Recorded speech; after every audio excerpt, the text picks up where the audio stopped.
abamutera bagala balungi abeekumira kusanga 5256 mbaaniriza ate nate olunaku olwaleero kansubira muli bulungi yonna gye musinziira okubeera nga mumpuliriza oba nga mundaba n'okubeera nga munfolowenga. Olunaku olwaleero ngenda kwogera ku mukyala afuna obulumi mu nsonga z'okwegatta.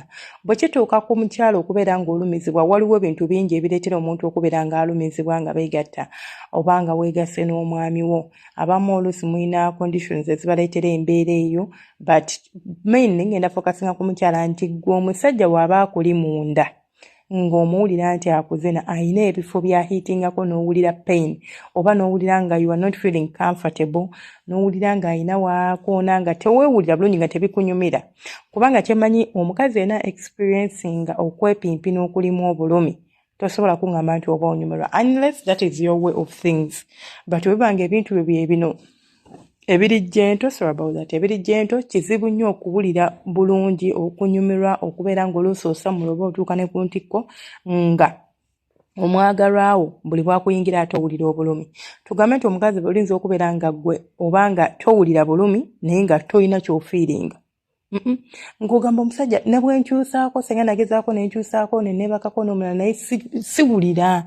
Ebyo mugamba nti simanyi omusajja akubeeramu, musimanya n'owulira bulungi, musimanya n'owulira obuwojjolo, nze siina kyenfiiringa at all. Embeerawo omuntu n'akola by'akoze paka omuntu gw'amala naye nga nsigadde kyekimu. That is wrong.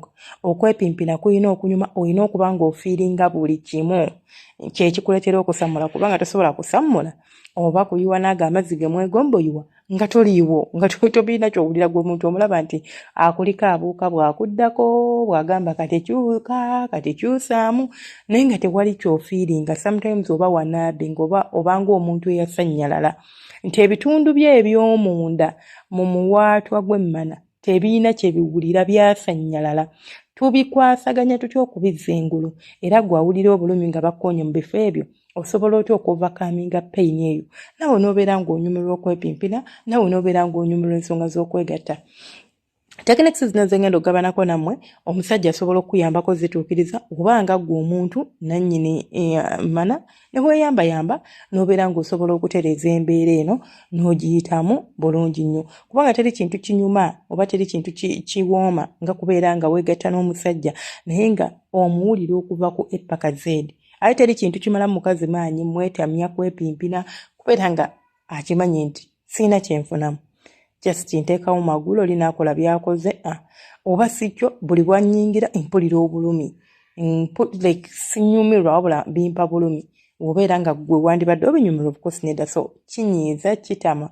Tugenda tutya okukyejjako. Ekisookera ddala buli bw'oba weegatta gwe omuntu atawuliriza like nti tolina ky'owulira ng'omusajja yeegatta naawe oba ng'ofuna obulumi. Ekisookera ddala bw'oba weegatta n'omusajja buli bw'omanya nti tugenda kwegatta from the word kukwatako gezaako okurelaxinga omubiri gwo. Teweeraliikirira nnyo kakati omanyi sometimes ebintu bituuka mu bulamu bwaffe nga kizze kyalumu n'olookingira mu situation eyo oba n'obeera nga okulooking it's like what n'osigala mu mbeera eyo like n'olema okukaminga past whatever has happened to you n'osigala mu mbeera eyo ntya nti olinza okwegatta n'omusajja kwolwo n'akupimpina bubi like nga bintu by'amaanyi n'abeera lwafu n'okuwa obulumi kati oluusi n'ofuna trauma. Gwe mu mutwe gwo n'osigala nakyo nga buli omuntu bw'akuyingira owulira obulumi mu butuufu nga newe kiba nga si nti kya bulumi gwe owulira obulumi kubanga olina trauma. Olinza okuba bakwata ng'okyali muto wakabasanyizibwa ng'oli muntu mukulu kubanga obukosa omukazi yenayina babeera nga bakukabasanyiza nga si bya mirembe biba bya bulumi. Ekisooka oba teweetegese oba tokkiriza emmana eyo nabagamba nti eyaniriza omusajja. Kati omusajja bw'agiyingira nga tebamwaniriza biba bya mpaka kitegeeza nti oba omenye bumenyi okunnyingira mba ngenda kulumwa oyingiza force onkutte bya mpaka. Kati abantu abamu balina traumas ezo nti zibasumbuwa nnyo n'amutambulirako n'emulumisa n'okubeera ng'anyumirwa ensonga z'okwegatta. So if it's about trauma olina okubeera nga ogezaako okurelaxinga buli bwe bakukwatako. From the word omusajja bakutaddeko engalo gezaako okwekkakkanya tokkiriza bwongo bw'okutambula kubeera nga bulobooza ekyo ekyatuukawo. Gezaako okustayinga present gezaako okusigala present oba gezaako okusigala nga oli mu moment eyo gy'olimu mu kaseera ako rather than ate oba ng'okudduka buva wano w'oli ogende ewalala. Osobola otya okurelaxinga omubiri gwo oba osobola otya okukakkanya omubiri gwo osobola okurelaxinga with deep breathing oba okussa ossa omukka like ossa omukka otakinga in kati n'otandika okuwuliriza enzisayo naye nga tosayina normal way but ossa osika omukka nga mungi munda then n'omala ng'ogufulumya n'ogusika nga mungi munda ne gukkirira mu lubuto n'omala n'ofulumya kijja kuyambako okubeera ng'orelaxinga kijja kuyambako okureducinga tension yonna eri wansi eyo esobola okuleetera okubeera ng'owulira obulumi oba nga tofiiringa musajja obeere ng'osobola okukkakkana. Then akakodo akalala ke tusobola okukozesa keko okubeera nga ogezaako okubeera ng'omoisturizing oba ng'oilinga ebifo byo ebyekyama. Nabagambe oil asinga nze gwendi commendinga bamuyita coconut oil. Pure coconut oil talina buzibu. Ekisooka abantu abasinga maybe kangambe 95% of people are not allergic to coconut oil. Ate ali very healthy. Tebamwongeramu essentials zonna tebalina byewongeramu oba preservative kasita ofuna ali cold pressed. Osobola ofuna olive oil n'omuteekamu coconut oil. Coconut oil temunkwata bube. N'omuteeka mu kisenge kyo in your free time omaze okunaabako bulungi nnyo yambala akateeteeyi k'akalungi nja kusaba omukwata omusiige mu ngalo zo bw'omala okwata omukono gwo ekibatu kyo okituuze ku nnabunyaayo omanyi mu luzungu nninza kiyita cupping like n'okwata ekibatu kyo n'okituuza ku nnabunya sigana tiyingiza engalo kola wabula n'okituuza ku nnabunya n'okiteekako bw'oti n'okinyigirako n'okirekako for some good minutes. Kijja kuwulira nti olina engeri gy'orelaxinga singa obulumi buno buva mu bwongo obwo kitegeeza tolina wakuluma oba mundobawa ogenda tandika okuwulira ng'owulira tension otandika okuwulira nti tebigatta ebirowoozo bitandika okutambula otandika okutuuya n'ogenda tukola ki but it's okay. Then osobola n'okwata oyira oyo n'osiiga ku bitundu bye ebyokungulu tosiiga munda. Nti osobola okukwata oil oyo n'omuyisaako ku nfulizo n'omusigasigako just ku mumwa gwa nnabunyaayo oba omwami we asobola okikola kikuyambako nti since oyina eyo fear oyina trauma gy'oyitamu oyina ki bw'aba ate yakikoze kikola amakulu n'asigako ka oil nga temunnaba kwegatta naye muba temugenda kwegatta just n'akukolako ebyo byokka n'akwesonyiwa. Kikuyambako to get familiar with this situation kikuyambako okubeera ng'okkakkana kikuyambako okuprocessinga n'okutandika okulaba nti osobola okwenjoyinga oba okunyumirwa okwepimpina without fear kubanga sometimes it's just fear that just like fear kuyingiramu n'ebeera nnyingi n'obeera ng'oli bw'otyo nti ofuna obulumi. Kati twogere ku bantu nga gw'ofuna obulumi obwaddala nti omusajja bw'akuyingira omukira ne gubaako we gukonyeka tugambe kagisport otandika okuwulira obulumi gwe nja kusaba onkolere kino nti tandika okuholdinga with pressure ebyo ebifo by'omanyi nti wano wankoonawo nnumizibwa olinza okuba specifically tomanyi bulumi obuva naye ng'omusajja waakuba munda owulira obulumi ogenda kikola otya ogenda kunkwatira engalo zo bbiri omaze okunaabako we oteredde bulungi omaliriza buli kimu gala wekisenge kyo tuula ku buliri bwo kwata engalo zo bbiri tuula sigambe webake njagala oziyingize munda toziyingiza nnyo ziyingize munda ewasooka bw'oti then ozinyige ku bisenge by'emmana onyiga mpola wonyiga ewantu n'owulira nga wakuluma tonyiga nnyo wabula onyiga you press gently not roughly so onyigawo mpola bw'owulira nga wakuluma kakkana waleke embrace that experience yegenda okuyamba overcoming ekizibu ky'oyina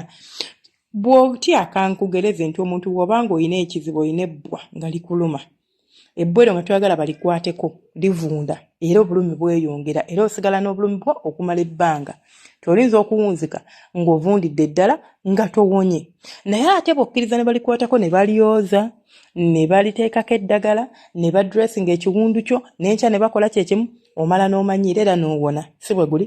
So we need to embrace this pain ne tukkiriza experience eno yonna nti nsaba holding ewantu awoga nti wakuluma for at least eddakiika 3 ng'otaddewo pressure oholdinzewo ogenda kwesanga nti kigenda kwanguyira oba kigenda kuyambako oku overcoming obulumi buno. Naye bukkirize obuwulire oba otuyana oba tension otandika okuwulira obulumi otandika okuwulira you are uncomfortable doing it. Press that space. That is why I'm not saying take ayingalo weegire nedabula ngambe nyiga ku kifo ekyo. Bw'omala oba tonnazuulawo katugamba osobola okutambuza omukono gwo munda ng'onoonya obulumi obwo we buva. Bw'oba tolina bulumi obwo buva ng'onyizeenyize munda eyo, it means the pain is not there. The pain is in your head. So tulina kubeera nga tujja kuddayo eri gye natandikidde using the relaxation technique oba tekiniki y'okukkakkana. So bw'omaliriza osobola okunnyamba n'osonseka engalo zo ekisooka oba toyimye.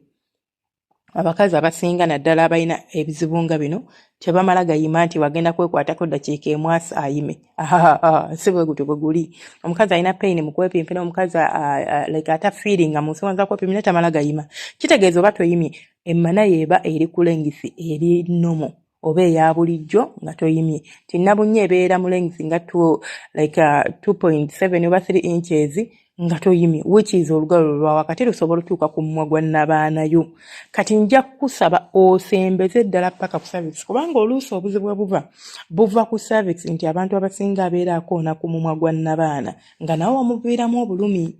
Awo wabanga obuzibu we buva, awo oyinza okusaba ekintu kimu, njagala gently oba like mpolampola ne laavu bannaki ostrokingewo oba oyiseewo engalo zo ng'oweeweetawo owulire feeling gy'ofuna.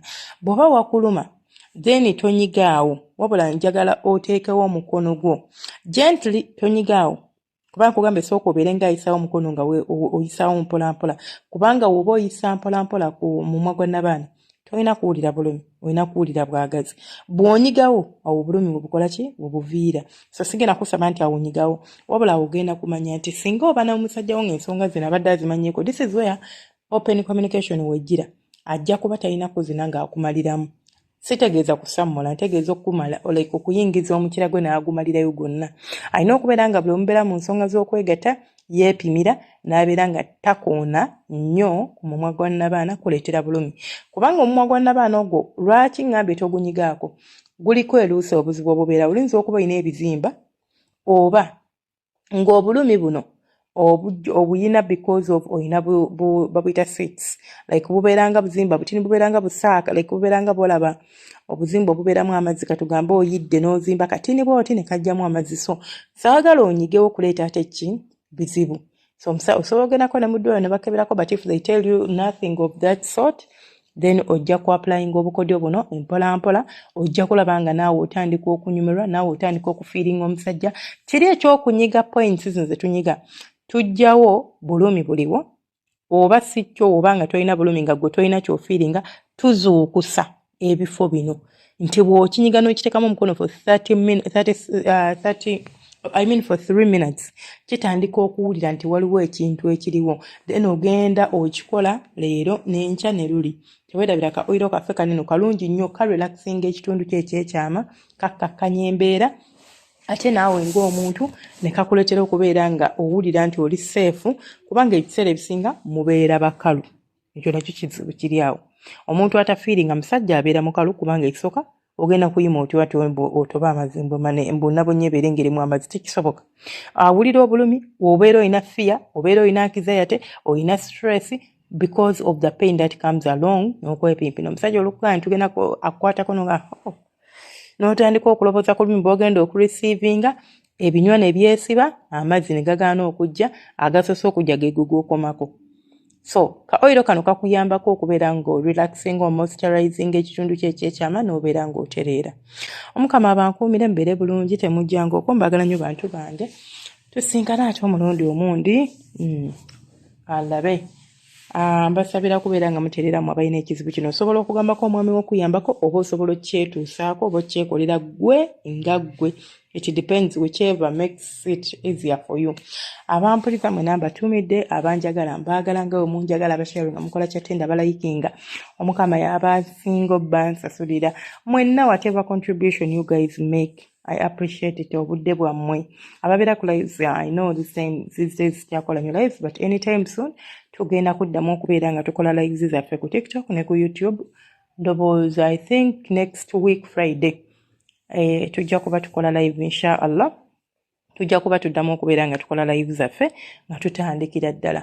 Mubeere bulungi, mwebale kubeera ku gwa omupya. Nja kusaba mukwano obeere ng'onyiga akantu ako kolaba wansi ako akagamba subscribe, obeere ng'otwegaseeko ng'ofuuse ekitundu ku famire yaffe. Ate gwe omukadde naawe nkwebaza nnyo obudde bwo bwompa. Mubeere bulungi, mwiraba.